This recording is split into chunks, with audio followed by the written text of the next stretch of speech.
ধোয়া উঠতেছে। আমরা তাহলে এরকম রাস্তা বেয়ে বেয়ে চলে আসলাম ঝর্ণার কাছে। যেহেতু পানি যাচ্ছিল, মানে ঝর্ণার পানি যাচ্ছিল, এটা আমরা আগে থেকে বলতেছি।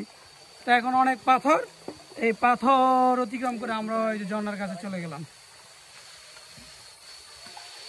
অল্প কিছু মানুষ আছে। এখন যে গোসল করলে একটু প্রশান্তি লাগবে, সারাদিনের ক্লান্তিটা হয়তো গোসলের মাধ্যমে দূর হবে।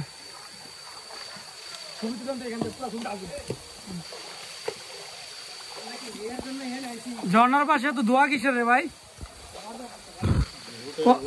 কষ্ট লাঘব করতেছে নি?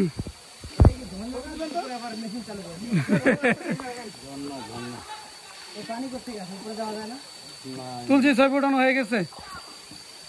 তুলছি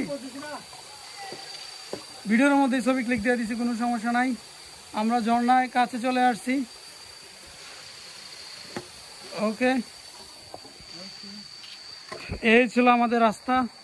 এত রাস্তা হেঁটে হেঁটে হেঁটে হেঁটে আমরা হাম এই নামটা হাম কেন হলো ভাই জানেন নাকি? কাহিনী কিভাবে হাম হয়েছে? আপনারা জন্মের পর থেকে দেখতেছেন যে নাম হাম নাকি?